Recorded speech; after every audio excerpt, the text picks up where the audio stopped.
Okay, so today we are talking about the critical part. We spoke about this for a while. And Brittney, what are the top takeaways that you think people are going to get from Abs- this conversation? yeah, absolutely. So the main takeaways are critical parts can be burdened or unburdened. We want them to be unburdened because those parts are what help fight for what we want, what we need the most. They're our best friends in a lot of ways. However, if our critical parts get burdened, they really can throw a wrench into things, like especially with our relationships. And we think we're on the right track, but sometimes we're not. Uh, yeah. All right. It was a great discussion. I hope you guys enjoy it. Yeah. Okay. With all that being said, this way into your critical part. Yay. Welcome to today's episode in our series on the parts of self. Last week, we talked about the responsible part, and this week, we are tackling the critical part. Take it away, Brittney. Okay. So, our critical parts are one of the most powerful parts that we have. And I'm probably going to talk more about this part than any other part because there's so much content, there's so much stuff that this part does. So I'm going to start with unburdened critical parts. Unburdened critical parts aren't the ones that hang on to junk from the past, the ones that aren't saddled with resentments, yada, yada. So unburdened critical parts are the ones that just help us determine what's right and wrong. What are our values, our morals? What do we like? What do we don't like? So when we're kids, and especially around age 2 or 3, this is when our critical part starts emerging. And we say it's the terrible twos because these kids are like, no, no, me do it. No, don't want to do that. That's the critical part. It helps us determine what we want to be doing, what we don't want to be doing, what we like, what we don't like. This starts very young. However, as we age and mature, unburdened critical parts help us to think more critically, of course. Like, is this the right decision? I want this, but I want that. How can I get both? If I can't get both, which one do I want more? So, our critical parts are really there to help us make more in depth decisions, really. It's not necessarily, do I like the color blue? It's like, ooh, what shade of blue do I like? You know what I'm saying? Mm-hmm. So our critical parts are really there to help us form who we are. And it's our kid parts that are the most authentic, but it's our critical part that fights for that authenticity, that really goes for what we're wanting. Okay. So I'm just curious, off the top of your head, Amy, do you think of anything that you could give an example for, like, oh, I wanted this and I went for it and I had to figure out how to get it? I feel like I do that a lot. Uh-huh. I guess I do that mostly with, podcasting because that's kind of my job. Mm-hmm. I want us to get this many downloads by this time. What am I going to do to make that happen? Kind of Yeah. thing. Yep. And so a lot of the times in this sort of thought process, our critical part is tag teaming with our logical part and our responsible part too. And we want that. We want our logical, responsible, critical parts to be friends and work together. That's when things tend to go well. So I could keep talking about unburdened critical part, but that's not the part that trips us up. It's the burdened critical part that Mm-hmm. really makes things go awry. Mm-hmm. So our critical parts get burdened when our kid parts are burdened, especially, and anytime we notice there's an injustice, something that's not right. This is all the way wrong. This is bad. And so our critical parts are very cued into the stress response, especially with perceived threats. So just a quick review, real or perceived threats trigger the stress response, fight, flight, freeze. Real threats are anything that's going to hurt or kill us. And perceived threats are anything else that's just going to make life harder. So again, critical parts are very cued into perceived threats, like, oh, I'm running late and the consequence is going to be bad. I'm going to get fired from work, blah, blah, blah. So our burden critical parts get overwhelmed. They get stressed. They get ragey, pissy, whatever. And these parts like to just take over the driver's seat and run the show. Mm-hmm. If we're not very self aware, and all of us have varying degrees of self awareness, of course, if we're not very self aware, then our critical parts will just run our lives. That's not what we want because if we start spouting off the mouth and you're such a fucking asshole and blah, blah, blah, it's really going to hurt our relationships. The Mm-hmm. more critical we get, the worse our relationships tend to be. So I'm just curious, what do you think about that off the top of your head? I think that makes a lot of sense. Nobody wants to be around somebody that's pissy all the time. That's right. It gets real old. Yes. Yes, it does. So it gets to be like, I'm not having fun Yep. being around you right now. That's And right. if that's somebody important in your life, that doesn't bode well. Agreed. Yeah. Our critical part is the most powerful part that we have in that they can build up or tear down ourselves, other people, relationships. So the unburdened critical part really does a good job of building people up. You know, you're doing great. You could do better ABC, XYZ, but listen, you're on track. You know what you're doing. You're good. Tighten things up. You're going to be great. I mean, of course there's some criticism there, some things you could do better, but like the Mhm. general feel is you're on this, you got it, you're good, versus, this was okay, but you could have done this better, and XYZ, that was bad, and you shouldn't even do this, scrap it. Yeah. That's totally burdened. It's just Yeah. tearing people down. A Yeah. lot of the time people don't realize that that's what's happening because their intentions are meant to be helpful, but damn, Hmm. that's not helpful. It's not.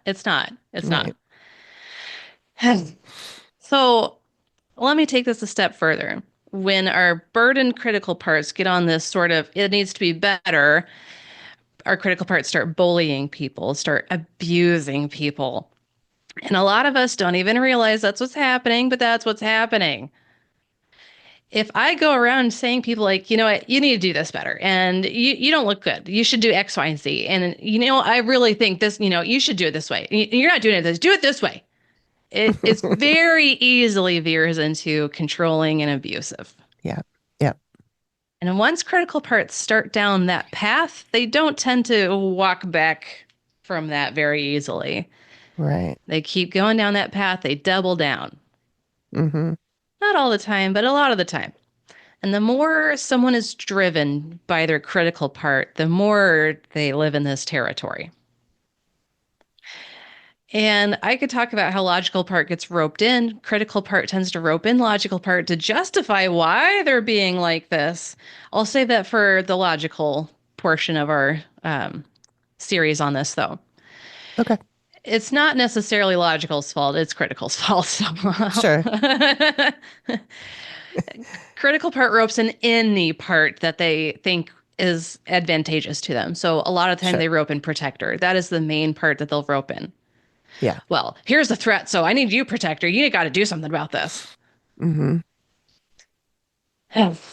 So much there. I feel myself kind of getting worked up just talking about Yeah. this. Can you feel Yeah. Yeah. that? I can. I can. Um, it's so is protector. I mean, is critical part not only being critical of other people, but is it also being critical of the self? Yes, constantly. If critical is critical of other people, critical is guaranteed to be critical of self and the other parts of self as well. Critical tends to be most critical of kid parts and nurturing parts. Kid Mm, parts because, oh, you're weak. You can't do anything right. You're never going to amount to hmm. anything. So, all these negative cognitions that we already had, like I'm a failure, I'm not good enough, the kid parts already feel. Critical parts, like, yeah, that's right. Fuck you. And then for nurturing parts, critical is like, you're a weak pushover and emotions aren't good. They're bad. Hmm. Why do you have emotions? Why do you care? You should stop. And so critical parts really love to shove nurturing and kid parts way to the back of the bus, like they don't even exist.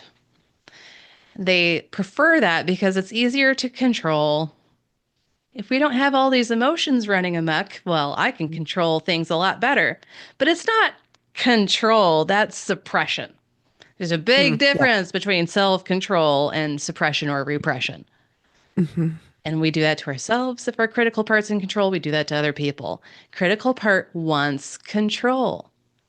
And protector allows itself to get roped in because control is safer. And so protector says reluctantly, okay, critical, I'll go along with this because it's safer, I Yeah. guess. Yeah. I guess. So let's talk about relationships in this really quick. If you have a parent who is this critical, it's very, very hard to grow up with confidence. Yep. How is anyone supposed to have any semblance of confidence or self-esteem when their parent or parents their entire life have been like, you suck. Mm-hmm. You're a little shithead. Why Mm-hmm. can't you do this right? You smack upside the head. You know better. I mean, how is anyone supposed to do okay with that? Yeah. No, no, that's not the way that works. People are not going to be okay if you're that Right. critical to them, especially if you're a parent. Ugh. Okay, I'll get off that soapbox. So the other really main relationship that this really factors into is intimate relationships. A lot of the time when we think of domestic violence or intimate partner violence, it's the physical abuse, but that's just one very less used tactic of abuse. That violence is to keep all the other tactics of abuse potent. So, like the emotional abuse, putting people down. Of course, that's driven by critical part.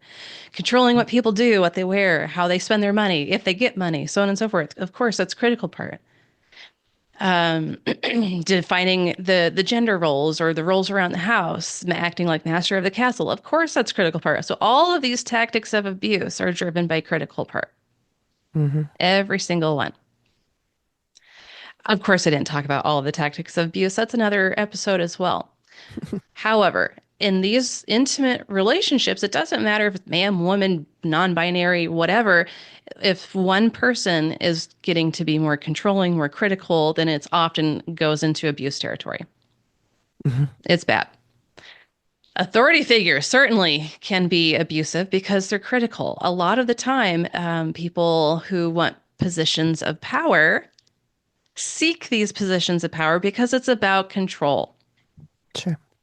And there's often very many times abuses because they have this authority and it goes unchecked. There's no accountability. And when there's no accountability, then critical parts say, ooh, I get free reign. I can do whatever the Yeah. hell I want. Mm-hmm. Excellent. Like Mr. Burns, you know? All right. Yeah.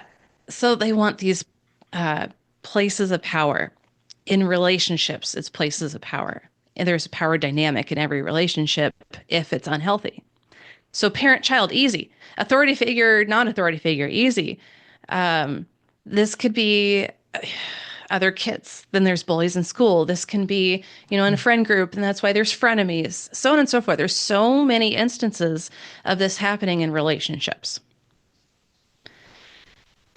Mm. With that being said, we can harness the power of our critical part to be better, not Mm-hmm. abusive, essentially. I mean, there's a lot of ways to be better than being abusive, of course. But as Stan Lee always said, with great power comes great responsibility. If our critical parts are the most powerful parts of us, we want them to be responsible. We want to be responsible for them. It's better for Mm-hmm. us, it's better for everyone involved.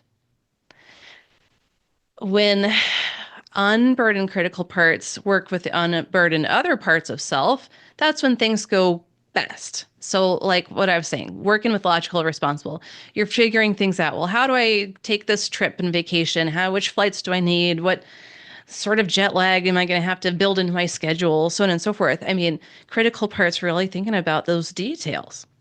It's good. Our critical parts help us stay on track, centered, focused on our goals, like you said, Amy. Absolutely. They're helpful for others, especially with problem solving. If someone comes to us and says, "Hey, I want some advice or I need some practical ways I can achieve this." It's like, "Okay, well, let's sit down and figure this out." I got you. That's great. Mm-hmm. So, I'm really contrasting the burden with unburdened critical part. We really want unburdened. We Mm-hmm. don't want burden critical. We don't want it. So, one more thing I'm going to talk about in these relationships is power imbalances. I know I touched on that, but I'm going to dive into this a little bit more. When our critical parts get to be big and overpowering and dominant, it really shoves other people's parts down, especially their kid parts. And if people's kid parts are being shoved down, they cannot be their authentic selves. Mm-hmm. They can't. So if you are a person who recognizes that your burdened critical part is in the driver's seat a lot of the time, you might want to reflect on your relationships. how authentic are they? Do you feel like you have genuine connections with anybody? Does it even seem like you want to have more of a relationship or a connection? Is that too vulnerable? And if that's the case, then I understand where your critical part's coming from because protector part's like, don't get close. So, However, I don't know, what's your quality of life if you don't have real, authentic, Right. healthy relationships? Right. And that is the biggest problem with our critical parts. If our critical parts are burdened and driving the show, we're not having those good relationships. Mm-hmm. And it's kind of sad. It really is. Yeah. I don't know if you know anybody who's told you flat out, like, oh, I don't know if I even have any real friends, but I've had that. It's kind of like a pitiful thing. It's like, oh, wow. Eek. Yeah. Ah, I feel for you. Yeah. Has anyone said Well, and that? I think, yeah. So I know there's people that like are not genuinely, or I should say, organically friendly. Yeah. Like they're not nice people. Mm-hmm. They're just not gonna go out and say, "Hi, I'm Frank. Nice to Yeah. meet you. What do you like to do?" That's Mm-hmm. just not gonna happen with Yes. some people. Yeah. And so the people that are around them are the ones that make their friends for them, and they're friends because they're friends to this other person. Yeah. But if that person went away, the other person would be left with nothing Mm-hmm. because they don't make any of those genuine friendships themselves. Yeah. Yeah. And in what I'm thinking, the person I'm thinking of, um, that is probably most likely because of the critical part Mm-hmm. being so much in the driver's seat. Yeah. And when you watch this person, you just sit back and observe this sort of dynamic. What do you end up thinking in that moment? Um, well, I end up thinking like when I see them interacting with other people that are quote unquote friends, Mm-hmm. they do fine. So for the most part, unless they're really, really being critical, Okay.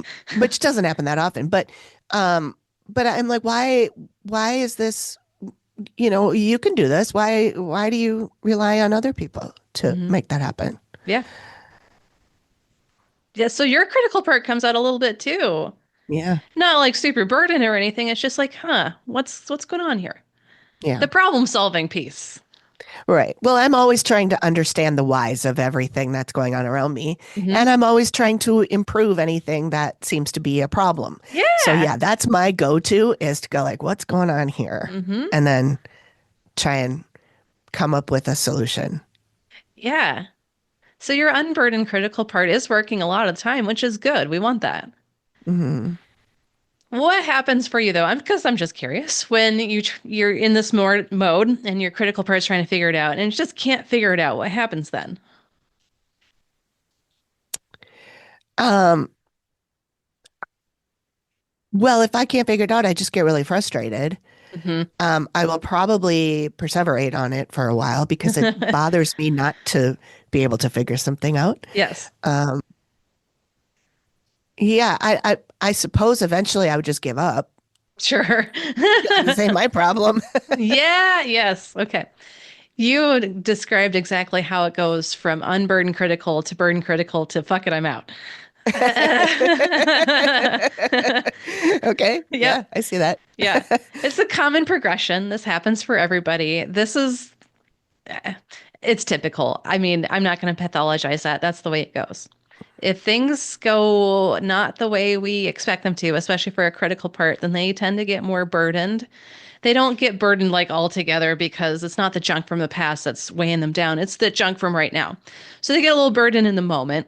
And if they can figure it out, cool. And if not, it's like, screw it. I'm just going to have to do this later or fuck it. I'm done. Hmm. And so critical parts are like, I'm out, then calming down.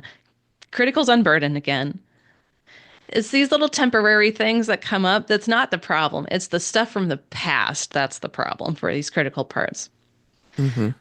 Uh, with that person you were talking about, I'm assuming they have a lot of junk from the past that they haven't dealt with. A lot of burden kit I, parts. yeah, I do believe that. Yes. Yeah. Not that I know what everything is, but I Right. know there's something. Oh, yeah. Yep. And we can all reasonably assume that. Yeah. So what kinds of things happen to a child, a young person, to make that critical part be the thing that drives them when they're older? Oh boy. I assume trauma, but like what types? Like, Wow. does it have So to be abuse or neglect or all of the above. okay. It can be any one thing. It can be a combination of things.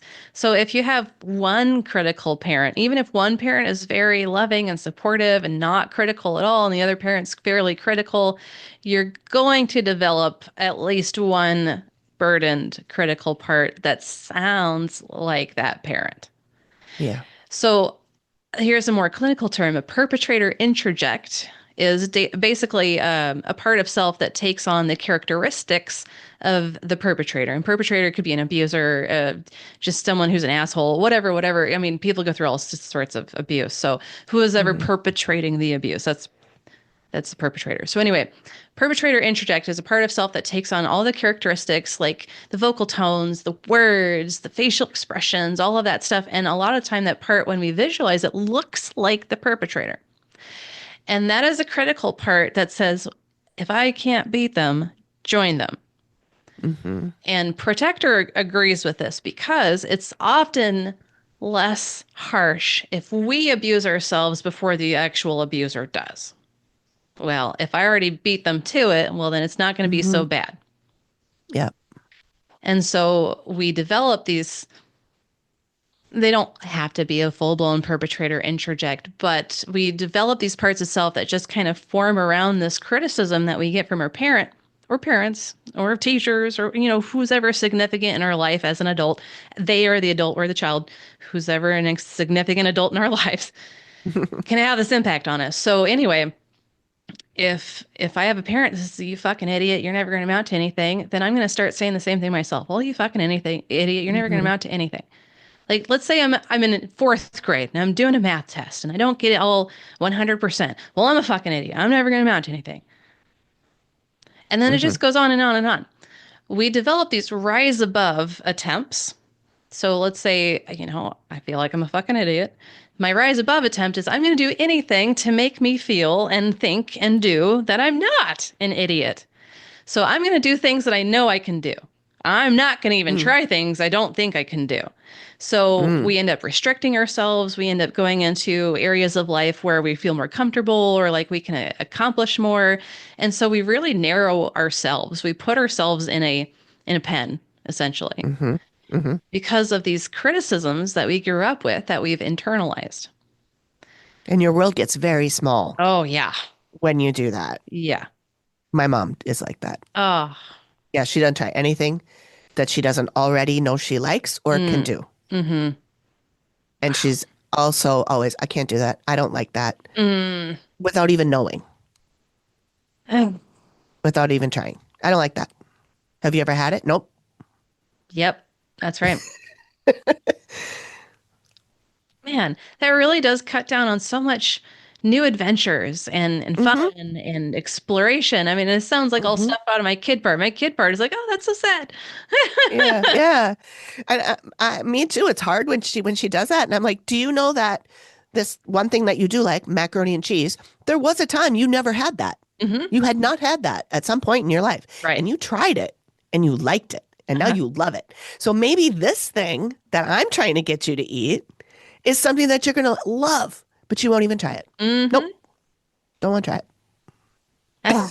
Yeah, exactly. Although she does have Alzheimer's, so there's no more logic going on, Yeah. really. Yeah. Which is But I don't think this would have worked 20 years ago either. It's just how yeah. she is. Yeah.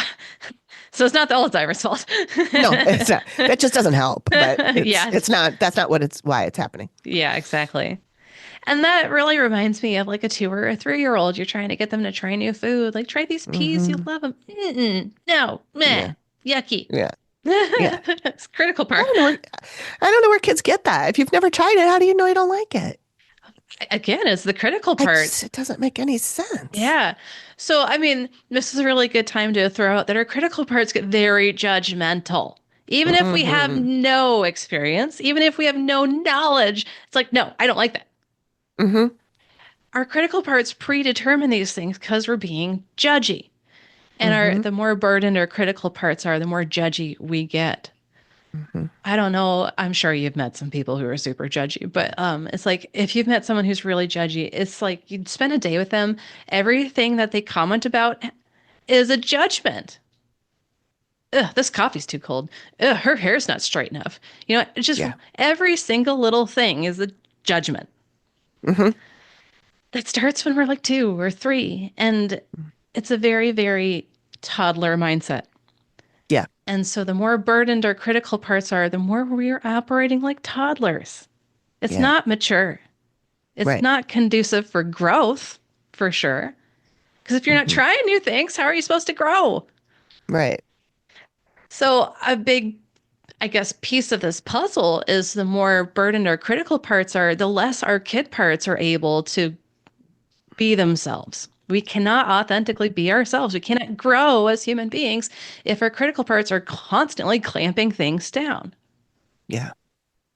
Well, Minneapolis is on fire and it's a scary place to go. I'm not even going to go there. I You know hear what that a lot. Uh-huh. Uh-huh. I tell Like it's you, fine. where are these fires going on in Minneapolis? Because every time Yeah. I've gone, it's been perfectly fine. Yeah. Yeah. I mean, there were for about a weekend, Sure. or maybe a couple weeks, a Like long time five ago. years ago. Yeah, Yeah, like 5 years ago.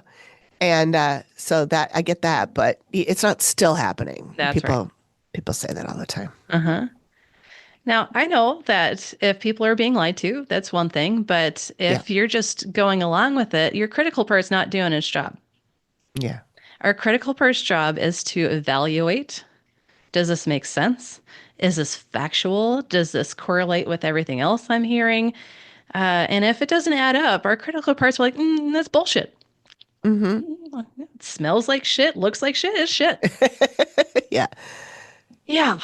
But, and this is where things start to get really weird with our critical parts. If our critical parts want to believe something, then they will do everything in their power to make that true.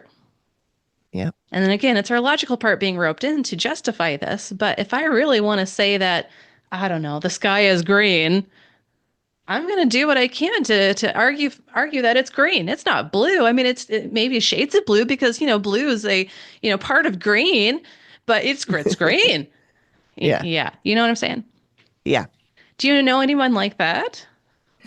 I know I think several people like that. Um, but I think that so many people right now, at least here in this country, Mhm. are are believing what they want to believe and not taking things like not critically thinking, Yeah. you know, not using critical thinking, good critical Hmm. thinking, and just going with, the world's falling apart and everybody's dying and we're all going to die and we'll be lucky to be here in a month and all of that because that's what they've told themselves is happening. Yes. And if you come at them with, well, we can still do this and maybe this will happen, and then you're in a fairyland and Yep. you're magical thinking and Hmm. all that because for some reason it makes them comfortable to instead feel doom Yep. Yep. and that you're not going to change that. Trust me, I've No. tried. Yeah, exactly. Yep. And this is when protector part gets to be just as strong as critical, and they're working together in this. It's protector that really says, no, we can't handle this. We can't accept Hmm. this. It's too dangerous. And that's a lot of the time why critical part starts doing these mental gymnastics, essentially. Hmm. It's to fit this narrative. Hmm. And if we feel unsafe this way, well, I got to fit this narrative so I can feel safer this way. Hmm. For example, if I'm afraid of anyone that I've never met before and people who look different from me, then I'm going to be afraid to leave my own house and go to Yep. Minneapolis and so on and so Yeah. forth. And what kind of a life is that? It's not. It It's sucks. not. Yeah. And the more that happens, the more you keep living that and saying that to yourself, Yeah, the smaller and smaller your world gets. that's right.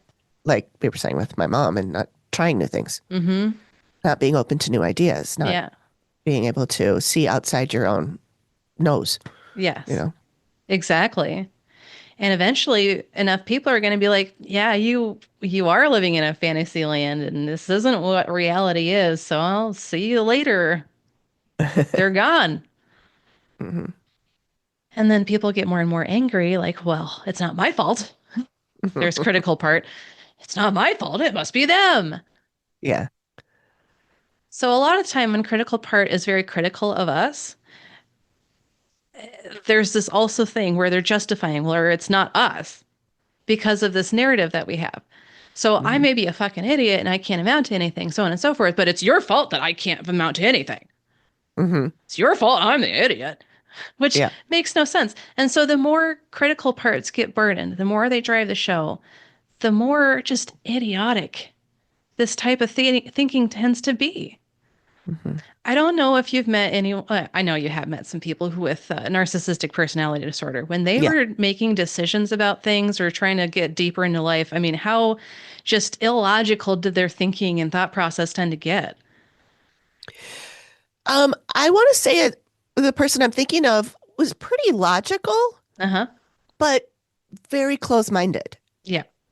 So, like, there was a lot of if this happens, then this might happen, and strategizing and that kind of thing. Yeah. But it it never got to let me think of a new idea. Mm, Maybe I could consider this. Maybe that would work. I saw somebody else do this. Maybe I could do that. It doesn't go like that. It's me. I'm the only one that knows. yep. I'm the only one that has anything of any value to say Yep. or think. And um and usually it does not end well Yeah. because also they act like they're asking for your advice, but when you give it, they go, "Yeah, no. They didn't That's really it. want it. They just wanted validation."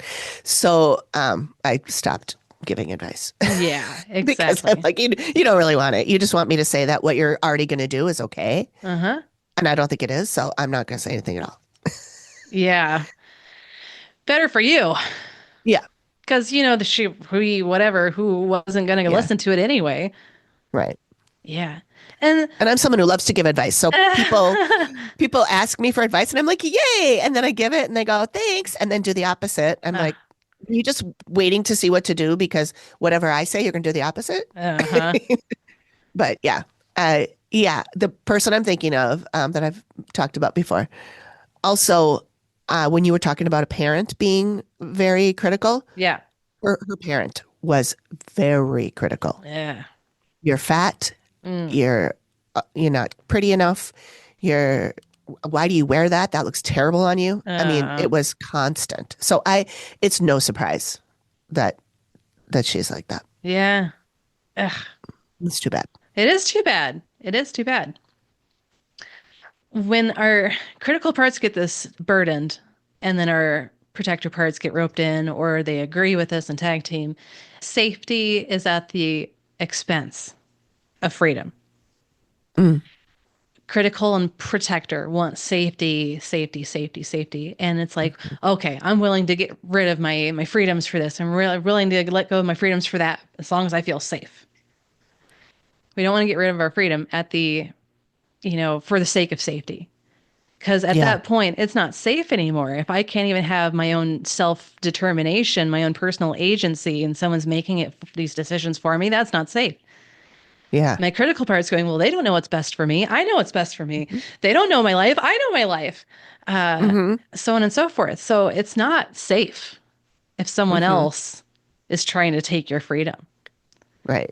It's for their safety, but they don't even realize how much they're letting go of their own freedom as well. Hmm. I've talked with a lot of people with a lot of trauma, of course, and a lot of the time when I've heard very, very burdened protector parts, it's like, well, we don't care about freedom because we have to have safety. Yeah. And if we look at Maslow's hierarchy of needs, safety is the very bottom rung. If we don't have safety, then what does food, clothing, and shelter matter? Yeah. I mean, food, clothing, shelter are do help provide that safety, but if someone's inside your house, that's not safe. Food, Right. clothing, water don't matter. Right. If your house is, I don't know, a tent, it's not that safe, Mm-hmm. so on and so forth. So safety, a lot of the time, if people don't have the established safety, then their protector part is going to go a lot more hand in hand with their critical part. And when I talk to a lot of older people, older than you, Amy, I'm not like you're old or anything, What? You know people older than me? right? Not like you're old or anything. Seriously, I've talked with a lot of people who are boomers or older, and they're always like, "Well, I had food, clothing, and shelter when I was growing up. My parents did just fine. I was provided for." Did they ever say "I love you" to you? No, we didn't need that. Yeah. No. Did they ever give you positive encouragement, help you with your homework, tuck you in at night? Well, no, we didn't need that either. Oh, okay. Yeah. Yeah. Okay. When you're working on your mental health, sometimes the smallest rituals make the biggest difference. That's why we love Three Spirit, award-winning non-alcoholic elixirs designed by plant scientists and bartenders to help you feel good in every sense. Each blend has its own mood. Social Elixir helps you to connect and feel uplifted. Livener brings energy and focus without the crash. And Nightcap soothes your mind and body into real rest. Instead of numbing out, these drinks help you tune in, whether you need connection, energy, or calm. Head to us.threespiritdrinks.com and use the code THISWAYIN for 15% off your first order. Three Spirit, crafted for your mind, body, and balance. So a lot of the time, we find that when we have not just generations, but people who go through a similar situation, like a collective of people, then it's the same sort of mindset and it's the same sort of mode of operation that their critical parts end up doing. And that's why generations tend to be lumped in together because of our shared culture and how we were raised and blah, blah, blah, blah, Mm-hmm. blah. But it's not just that. Like if people were in combat together, well, they were in a specific situation, they can relate about it. You know, we're in a foxhole. He's my best friend. I can trust him for life, kind of stuff. Mm-hmm. People who go through disasters together, like 9/11. You know, there's this whole Mm-hmm. collective patriotism in our country after September 11th, '01. And it's like, you know, everyone's, you know, if you don't like it, you can get out, you know, sort of stuff. So, you know, Yeah. we have these collective things that all kind of inform and change how we start thinking and viewing things. Um, so a lot of the time, again, with older people, especially in our country, it's, you know, they dismiss the emotions, the validation, the Yeah. needing of the positive reinforcement, so on and so forth. They just dismiss it. And so when they were raising their own kids, they were doing a lot of the same things that their parents were doing, and a lot of kids they raised were millennials, you know, so on and so Mm-hmm. forth. Not just millennials, but of course some Gen X, some Gen Z even. And I think starting with Gen X, your generation, there was a lot Mm-hmm. more of a collective of this is fucked up. Mm-hmm. Tell me more Yeah. about that from your perspective. Well, especially in the last few years, Gen X content creators, people on TikTok and Instagram and stuff, talk about, oh, this is how I was raised. I stayed out and played all night until the sun came down, and Yeah, my mom never knew who we are, where we were, and they actually had TV ads at the end of the day that say, "Do you know where your children are?" Because they didn't know where we were, that's right. and they didn't give a shit, and Yeah. because and I grew up like that, Mhm. but I didn't know there was anything wrong with it Sure. until I started seeing later generations be almost coddled. Mm. And then I was reacting with, nobody ever talked to me like that. Nobody ever babied me. hmm And then I think it's because the millennials were raised mostly by Gen X, and the Gen X, when they have kids, go, well, I'm not going to raise kids the way I was raised. I'm gonna show love to my child, Yeah. but then maybe go overboard and overcompensate and over coddle and Mm. give prizes when there's no competition and Sure. things like that. And so I think it swings back and forth. But I Mhm. never realized that Gen X was that it wasn't normal to just let your kids run feral. I mean, that's what we did. Mm-hmm. And it wasn't until later that I went, oh, that's not normal. Mm-hmm. I don't know. Worked out fine for me, I guess. Yeah. But I don't know, did it? Because, obviously not everybody, a lot of us have scars Mm-hmm. Yeah, and absolutely. abandonment issues and people pleasing problems Mm-hmm. and all of that. So, Yep. Exactly. Yeah. And a lot of what I'm hearing with you saying is like the way you grew up, it's like you're starting to see things as an adult, like, that's not making sense, or that's not quite right. And oh, yeah. these kids are coddled. I'm like, that's all your critical part, of course. Yeah. Yeah. Not like you're judging anybody, but it's like it's so easy to compare our experiences with other people and be like, well, why can't it be like this? Or that's stupid because it's not the exact same as our experience. Right. And a lot of what we want our critical part to do is balance things out. Mm-hmm. Yeah, that wasn't the same as how I grew up, but that was better. And maybe maybe they didn't need to coddle them so much, but this was all right. Let's find what worked well here and let's take that to the next generation. That's Yeah. really where we want our critical parts to be. Right. But that's a really, I like that you kind of went there because it illustrates a point for sure. When we have our own experiences and we compare to other people, things can go very wrong because our critical part is judging us or judging other people, and we don't want that judgment. Yeah. A lot of xenophobia comes from this too. Well, this is the best way. Wow, genocide came from that. If we look at the history of, manifest destiny in this country, then all of the fucking genocide of these Native American people, because they're savages. Yeah. We're white. We're Christian. We know best. Convert or die. Yeah. Yeah. Yeah. Ugh. Right.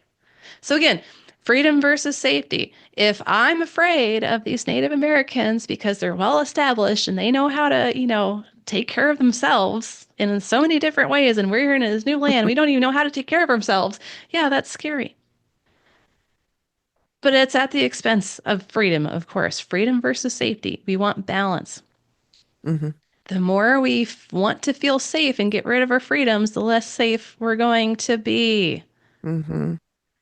So there's that, like, it's a paradox, right? The more we try to achieve something, the more it slips away. Like, I don't know. What's the cliche? I don't remember. I know what you're talking about, but I don't know the exact quote. Yeah, clearly. Me too. Maybe somebody listening is shouting it right now. I hope so. Send us a message. Yes, please. Yes. If we don't figure it out before we're done here. Absolutely. Yeah. A lot of the time when our critical parts get on this track, it ends up being gaslighting too. So if I say, well, it wasn't that bad. Like if I'm a parent and I'm talking to my kid, it wasn't that bad. But yeah, it was terrible. No, you're just, blowing this out of proportion. Right. Gaslighting. And this happens so much in domestic violence relationships and power dynamics with, authority figures, so on and so forth. Gaslighting is a very go-to thing. Well, that's not the way it was. You're making it too big of a deal. Mm-hmm. All driven my critical part. And so the build up to this, what I really want to get to is there's a, I don't know how familiar you are with AA, but I've got a lot of clients who have been in AA and so on and so forth. So I know a lot more about it than a lot of people without having to, be in it. But anyway, there's a phrase that they say, we're taking the God position by saying, I know what's best. And I might have a drinking problem, but I'm not an alcoholic, so on and so forth. Is this mindset that I know best for me, for everyone, for the world. They call that taking the God position. Okay. And if you look at the 12 steps, the very first step is admitting that we're powerless to alcoholism or narcotics or, whatever AA step you're in. And I give myself over to a higher power. Mm-hmm. And so that's why that's the first step, because if we're in the God position, if our critical part is like, I know what's best, then we're not going to make any difference, not going to make a change. We're still going to be alcoholics. We're still going to be addicts, whatever. Mm-hmm. And so I really feel like if anyone looks at this from like a religious point of view, it's our critical part that is more like the devil or more like the I don't know much about other religions to like in this sort of realm, but if you're looking at like say Buddhism and suffering, the desire is suffering. Well, our critical parts desire things. So if know more about other religions, I can take this as critical part really is the antithesis of what enlightenment is, of what being saved is, of what nirvana is, so on and so forth. It's the opposite. Critical parts keep us stuck in, how do I even put this? Stuck, period. That's it. Yeah. Stuck. Yeah. They think they know what's best. They think they're doing what's right, but they're not. Mm-hmm. I'm pausing because I really want to emphasize that point. If our critical parts think they're doing what's best and they're not even reflecting, is this best? Mm-hmm. They're not doing their job. So I'm going to challenge anyone who's listening right now. If you notice that you think you know what's best, or you have this idea that's set and you don't even have to revisit it, maybe you should Mm-hmm. take a step back. Just ask yourself, is this really the right thing? Is this really the best way for me, for other people? What are the long-term consequences, outcomes? What are the short-term consequences or outcomes? Just take a step back, take a deep breath. Is this safety you're going for? Is this freedom you're going for? Is it both? Are you going for connection? Are you going for control? All things to really ask yourself to rein in your critical part so you have control over it rather than it having control over you. I like that. So many questions to ask yourself. The last thing I'm going to throw out here, swinging back around to relationships, is there's three main styles of conflict resolution spelled out by John Gottman, who's like the leading relationship expert in the country. So anyway, John Gottman. There's avoidant conflict resolution, there's volatile, and then there's collaborative. So essentially, collaborative is like, hey, we have a problem. This is what I think. What do you think? How can we meet in the middle? Your emotions, your thoughts, your feelings are valid. My emotions, whatever, are valid. Let's come together. Okay, we got this worked out. Great. So that's collaborative. Then there's the conflict avoidant. It's like, well, we have conflict, so let's just not talk about it. Let's pretend it doesn't exist. Let's just move on. And then there's volatile, and that's when people start like duking it out. Like, well, I'm just going to scream at you and I'm going to scream at you back and blah, blah, blah. And so volatile conflict resolution, we think of as people being very passionate, and they're so passionate they have to fight about it. And that's okay as long as the intention is resolution. Yeah. If the intention is just to fight, then that's not going to help. Right. All of these conflict styles are driven by by critical part, of course. And it's the volatile that is really driven by critical. Again, as long as the intention is resolution, then that's great. So again, ask yourself, what is my critical part trying to achieve here? What's in the best interest for all of me more than just what my critical part is thinking? How can I help this relationship rather than tear it down? How can I help myself rather than just tear myself down? The more you stop and think about these things, question these things, the more you are going to get control of yourself rather than your critical part being control of you. Mm-hmm. Self-control is one of the most important things that we have in this world, because if we can't control ourselves, other people are going to control us more easily. Sure. So again, looping back around to our critical part is the most powerful part of us. If we can harness that in a healthy way, that's good for us, good for other people. That's really what's going to be the best all around. Mm-hmm. Critical parts think they know what's best, but if we're just letting them, it's not necessarily the best thing. Mm-hmm. We want to be in control of our critical parts. So if I'm going to put this in a nice, neat little package, if I'm thinking of anyone who can easily use their critical part and then get right back to their authentic self, I'm going to use Paul Rudd again. Yay, Paul Rudd, he shows up every time.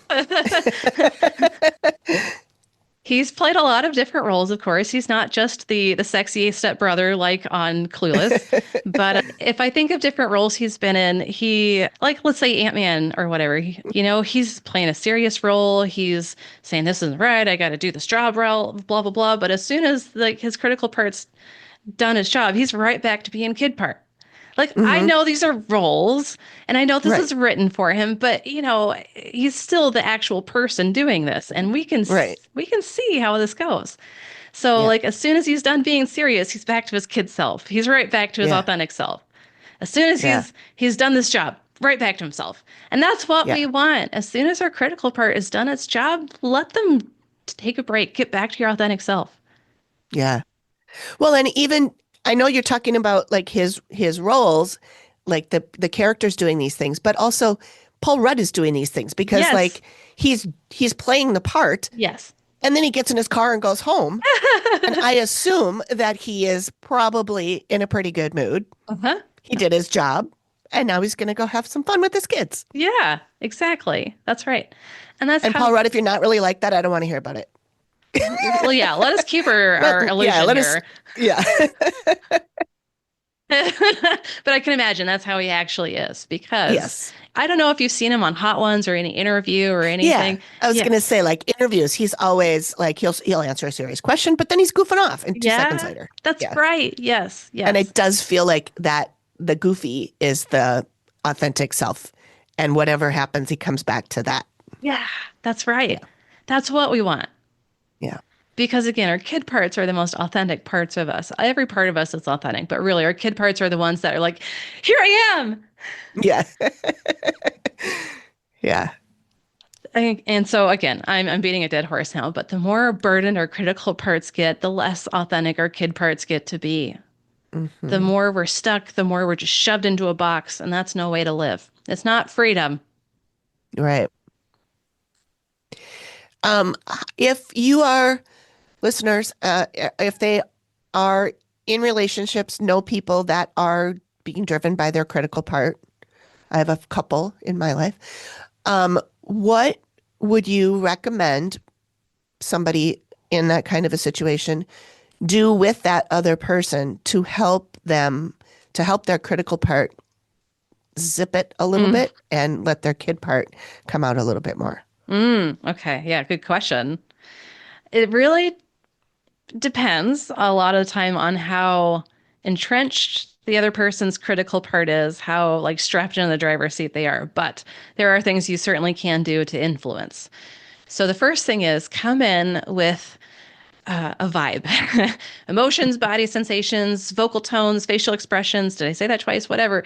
Come in with this vibe. Like, I'm just curious. I'm just wanting to have a conversation. I want to get to know you better. There's nothing here you have to defend against, nothing you got to protect against, so on and so forth. I'm not here to criticize you. I just want to learn. I just want to know. So bring in your unburdened, curious kid part. That's the very first thing. So I'm just going to pretend like you're the person who's super critical. Oh, Amy, what'd you do for fun today? Start with a kid part, unburdened kid part, question or comment or whatever. Bring that energy in there first. It helps to disarm a little bit. However, if it doesn't disarm and the other person's critical part's really entrenched, you'll understand right away, because they'll be like, why are you so Nothing happy? Good to happen. Yeah, exactly. Yeah. So how they respond right off the bat is going to tell you how far you're going to go. Yeah, which way to go. Yeah. So if they're just like curmudgeon right away, then you might want to just be like, oh, okay, well, tell me how shitty your day was. Tell me all about it. So you want to just kind of give them some validation. Yeah, it's been a shitty day. Sure, let me hear about it. So as they're saying about it, you can do some empathy. You don't have to be like, oh, that was the worst day I've ever heard in my life. But just like, oh yeah, that sounds shitty. Yeah, yeah. Well, so then you can change the subject. And if you change the subject, bring your curious, unburdened kid part back into it. And if they're still curmudgeon, then you're not going anywhere. But if they're like, then you can go somewhere. So really, you have a lot of influence, again, depending on how entrenched critical part is, but you do have a lot of influence over someone else, just depending on, again, your vibe, your facial expressions, your vocal tones, your intentions, so on and so forth. Um, I don't remember if I've brought this up yet, but we have this collection of neurons in both sides of our temples called mirror neurons. And these mirror neurons basically help us to cue in what's going on with other people. So if you're looking like sad, you're going to be like, oh, you start feeling like that. Or if you walk into a room and everyone's laughing, and you're like, you're laughing about, but this is great. These mirror neurons. Okay. So these basically, the researchers who discovered these mirror neurons basically wanted to call them monkey see, monkey do, because basically if I see someone with a piece of chocolate cake, I'm like, oh God, I want some chocolate cake. That looks good. Yeah. So these mirror neurons are what really drives this. If someone's being critical and you're okay, but then they start rubbing off on you, it's the mirror neurons. So that you can use this to your advantage. If someone's in a shitty mood and their critical parts in the driver's seat, come in again with unburdened kid part, being just curious, I just want to know how your day's been. Tell me more. You can bring in your nurturing part too, but usually it's the unburdened kid part that's more disarming than any other part. Okay. Yeah. All right. If critical parts do not respond well to unburdened kid parts trying to disarm and joke and bring in humor and all of these things, then the only other part that critical parts are really going to listen to are critical parts. And if someone's critical part's really burdened, then it's got to be a stern, unburdened critical part.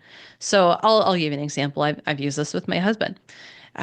He's gotten into shitty moods before, of course, like everyone has, but sometimes when shitty moods lasted longer than it really needed to, or for just, here's my critical part for fucking stupid reasons. It's like, listen, I know you're in a shitty mood. I know you've had a bad day, but I didn't make this bad for you. Why are you taking this out on me? This is just making my day bad. Do you really want that? Come on. Give me a break. And then usually he gets more pissy, but he's like, okay, fine. And then he gets out of it. Yeah. Sometimes it takes other people's critical parts to remove a critical part. Yeah. Is that like because that's all they really respect? Because that's the frame of mind they're in? Yes. Yeah. That's right. And so if you're trying to be logical, X, Y, and Z, well, that's not going to work. If you try to be nurturing, it'll be okay. You can try that. Well, you're just being fucking stupid. If you're trying to be responsible, like, listen, you got to get X, Y, and D's. I don't give a fuck. Yeah. So any other part that you can come in and try to encourage them to do A, B, C, X, Y, Z, whatever differently, they're going to have a critical remark and a way to shoot it down. Mm-hmm. So if you come in with that critical, like, this is fucking stupid. I didn't make your day bad. Why are you making my day bad? Mm-hmm. Then they'll get it. However, if you try this and their critical part gets even more entrenched, not worth your time. Yeah. And maybe it's evaluate the relationship. Is this a relationship that's healthy? Mm-hmm. What's good about this for me, because every healthy relationship is mutually beneficial and mutually respectful. If you're not even being respected in this relationship, is it good? Mm-hmm. Of course, when other people's critical parts get really burdened, they don't care about respect as much. So more questions to ask yourself. Is this them? Is this authentically them that doesn't respect me? Is it their critical part that doesn't respect me? Are they depressed? Or do they have PTSD? Is this something else that's going on? But listen, I deal with a lot of people with a lot of trauma, and there's no excuse to treat people with disrespect. A lot of the people that I've worked with have been exceptionally traumatized, and they're still quite respectful to other people. Mm-hmm. So having a mental health diagnosis is not an excuse to be a dick. Yeah. Yes.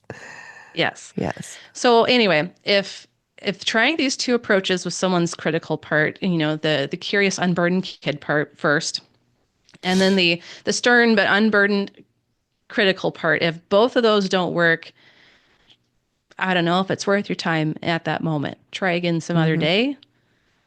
See where it takes you some other day. If you're trying to do this for months, weeks, weeks, months, years, whatever. Is it worth your time? I don't know. Mm-hmm. So that's when you want to loop back around to your own critical part. Is this healthy for me? Is this relationship doing anything good for me? How much of myself am I pouring into this with getting nothing in return, or just getting shit on in return, so on and so forth. So again, reflect on yourself with your own unburdened critical part. That's going to help steer you in the right direction. Your critical part, unburdened, is always going to steer you in the right direction. Okay. Good. Yeah. So that was a lot. That's good. A lot of good stuff. Yeah. Because I think most of us have at least one person in their life that's like that, whether it's just a coworker or a parent or a best friend or Yeah. whatever. If, hopefully we've only had one person in our life like this, but statistics are you're going to have more than one person like this. Yeah. Just going to throw out there, like last I knew, statistics were 1 in 3 households in this country has domestic violence problems. 1 in 3. Wow. 1 in 3 households. So we can reasonably assume at least, maybe a third of the population are running around with their critical parts firmly in the driver's seat. Sure. That's a lot. It's a lot. And it is, yeah. And a lot of the time, these people know how to put on a good face because critical part says, I have to be presentable in public. And so you wouldn't even know if you're talking to someone if they're super critical dominated because, again, they know how to put on a good face. Sure. But at home, they're super abusive or controlling or whatever. And you wouldn't even know. You wouldn't even know. Anyway, we'll have to have a whole episode on like domestic violence and that kind of stuff. Yeah. That would be interesting for sure. Yeah. Because it's all driven by, it's all driven by critical part, of course. But yeah, that would be its own separate thing. And a lot of times, I think you've mentioned before that a lot of times when critical ropes in a protector part, that's when things get dangerous. Yes, absolutely. Yeah. Just to give an example of that, that's like when someone is trying to leave an abusive relationship.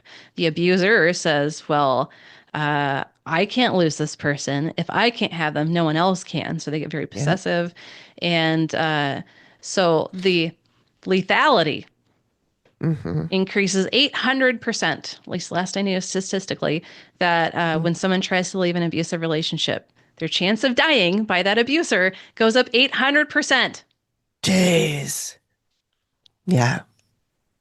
If we look at gun violence toward women in this country, especially women of childbearing age, the vast majority of people, women, are murdered by men. Mm-hmm. Usually current or former partner. Mm-hmm. So if you see a woman being, in the news that they were murdered, it was likely by a gun, likely by a dude, likely by someone that they knew, likely by someone that they were in a relationship with. Yeah. As we say in Murderino land, it's always the husband. That's right. And it's never a mannequin, but it's always the husband. Yeah, exactly. So anyway, yes. That's when critical and protector get together, because protector is like, I cannot live without controlling someone. Mm-hmm. Essentially, it's because it's not safe enough. Mm-hmm. There's so many. And I'm sure we'll get into that when we talk about protector, but that Yeah. I assume that's because as a child, because everything is from when you were a child. Yes. You were not protected. That's right. Okay. Yeah. We'll definitely get into all of that more as we go along, of course. But, this is a long episode, so we should probably wrap it up because there's so much more I can talk about. My critical part's like, stop talking.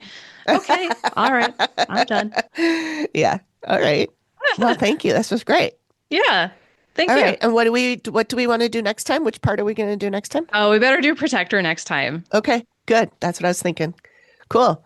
All right. Well, stay tuned next time for our protector part. That's all right. All right. Thank you. Bye. This Way In is a conversation about mental health and everyday well-being, but it is not therapy. Listening to this podcast does not create a therapist-client relationship, and the information we share is for educational and entertainment purposes only. If you are feeling overwhelmed or struggling with your mental health, please reach out to a qualified professional in your area. Never delay, disregard, or change professional recommendations or advice because of something you heard here. And please remember that any views expressed here are our own and don't represent any licensing boards.